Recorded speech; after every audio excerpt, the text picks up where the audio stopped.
I'm Logan Crawford, and right now on the Spotlight Network, we're uncovering ancient secrets and modern revelations with D.L. Crager, author of Guarding the Past, Revised Edition.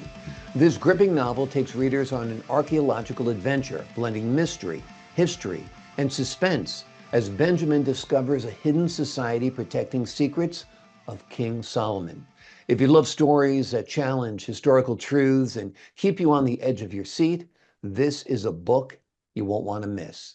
We're delighted to have this very talented author join us here today on Spotlight. We thank the team at Bookside Press for helping us put him in the spotlight today. And we ask viewers like you to support authors like him by subscribing to our channel and by purchasing his amazing book. The links are below this interview. DL, thank you so much for joining me here today on Spotlight. Oh, Logan, it's great to be here. Thank you so much. It's my pleasure. Let's begin by talking a little bit about the hidden society guarding King Solomon's secrets and why you Sure. decided to write a book about this. Sure. Yeah. Well, there's been a lot of talk, over hundreds of years about King Solomon and how rich he was and his treasures and what happened to it all.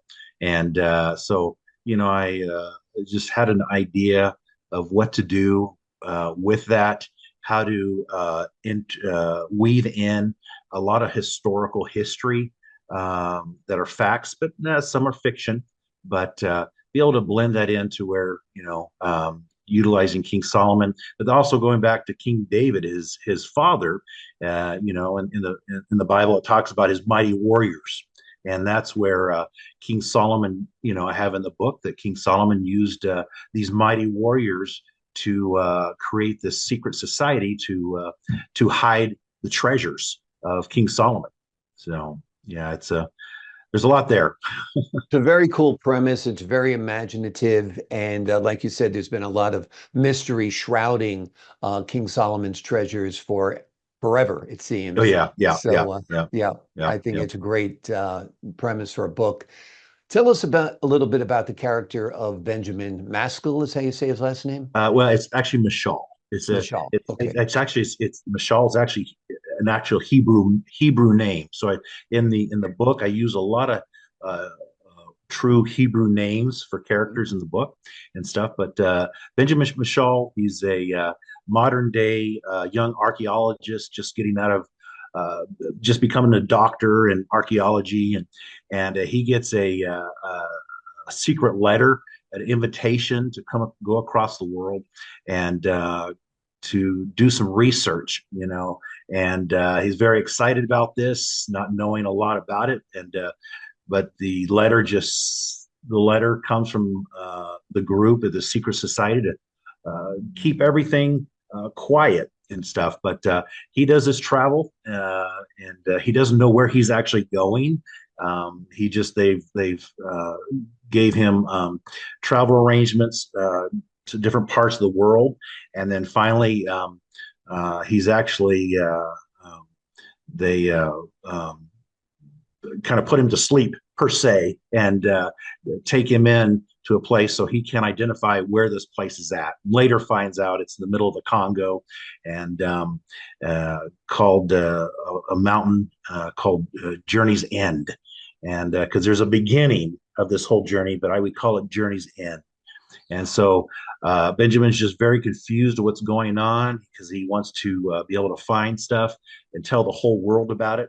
But actually, the secret society doesn't want him to tell anything about what he finds, because he finds out actually that he is a descendant of one of the mighty warriors from about 3,000 years to where, years ago, when this secret society uh, hidden in the Congo has hidden everything of King Solomon's, and they're needing a new leader. And so, because there's just a lot of warfare going on within this secret society over thousands of years, and they're needing to bring this person back in, and it's a very confusing thing for him. But he finds out that this place is actually a secret place hiding secrets, King Solomon's treasures, but that's actually a mask. It's actually deterrent of what really is hidden in this mountain that was found 3,000 years ago by some of King Solomon's mighty warriors when they were on a trek outside of the Israel nation. And that's the secret of the whole book, is this final hidden treasure. And it's not King Solomon's treasure. It's a completely different treasure that I came up with to really challenge us today in our thinking of evolution, of creation, and intertwines a lot of old biblical history. And we start questioning, because in the Bible, the first 2,000 years between Adam and Eve and Noah, we have no idea what in the world really transpired there. It's a time of that the Bible just goes, it's silent, and then Noah's ark happens, and then the world repopulates itself. So the secrets are actually about the first 2,000 years of mankind, and so it's very exciting, and a lot of great things in the book. So It's fascinating. You've really crafted a great narrative, no doubt. Now, another story about a archaeologist on the quest to find treasure did quite well as a movie starring Harrison Ford. So yeah. I'm wondering if you've envisioned this book perhaps as a film. Oh, no question, no question. Right off the bat with the manuscript, Yeah. when I had people look at the manuscript, and then it got published, every single person that has read the book, their first response is, "This has got to be a movie. This has got to be a movie, or else a series." Yeah. It's that kind of book. I didn't. That really wasn't,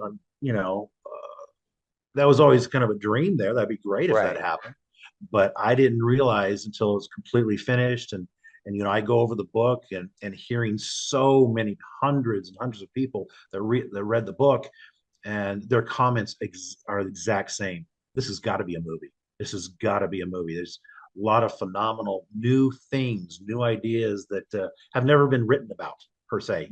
So yeah. So it'd be exciting if it ever becomes a movie. So Well, from your lips to Hollywood's ears. oh, So there you go. hopefully, There you go. hopefully it gets done. It gets done. Yeah. It has all the elements, of course, a lot of adventure, a lot of reality. A lot of Mhm. this is based on historical fact, and Yeah. then the fictionalized portions of it that make it quite fascinating as Yeah. well. There you go. Tell us There a you go. little bit about the research you did to create the novel's historical elements. Oh yes, I had to a lot of the things going back. A lot of research within the Bible itself. The most historical book that's known to mankind. That's the most accurate book that we can go back for thousands of years. So using the Bible, but also using historical facts. Obviously, we use Google a lot, but yet researching notable people and books and other areas, trying to stay true geography wise, it being very accurate. Doing, when I talk about the Congo, there's a specific area that I use, that's still very wild, untamed part of the Congo. And so, the geography area, I did some research on that. And then, the doing the math on the time frame of going from Jerusalem to these travels to the Congo. I've had to do a lot of math of timing of back in the day, 3,000 years ago, is what it would take people to travel around in the ocean or on land. And so I had to do a lot I wanted to be as accurate as possible, in everything that was there, but yet still having this very powerful fictional storyline going in there. So yeah, so I did quite a bit of research. Well, you succeeded in your goals of creating something that is very, very real, very, very accurate. Of course, that has a twist as well, a fictional twist. Are there any plans for a sequel or a continuation of Benjamin's journey? Yeah. Um, There possibly is. I left the book. Every book I write, I do leave the end of the book with to be able to connect it to another book. Mhm. I did come out with the prequel to this book um, called "In a Warrior's Quiver," which actually goes back to King Solomon and to when they originally made this find, this historical find of that dates back to Noah's Ark, and so it goes back in there to how this whole secret society developed, and a key character named Shariah in a character who a fictional character, but made a general of King Solomon's army, and that took control of this whole transporting everything to this secret area to hide it from around the world. But the next book, though, I want to attach to this is actually it's not Benjamin's story, but even going back to where the secret find that they found that goes back to Noah and that describes and talks about the first 2,000 years of man. Um, that's the book that I'm writing is a historical book, fictional book, all about those 2,000 years because there's 10 generations from Adam and Eve to Noah and his family, and connecting the dots with a whole bunch of things that the Bible talks about. You know, in Job, it talks about the behemoth and stuff, which is it's a dinosaur. It also talks about a leviathan, which is a dragon. You know, so and then they talk about the in Genesis, talk about the Nephilim, the sons of God, looked at the women of the earth, and so you know, I put a storyline to all these things that we can look as could be fantasy, but yet to me and stuff when they talk about it, there's some type of reality, there's some type of truth to something.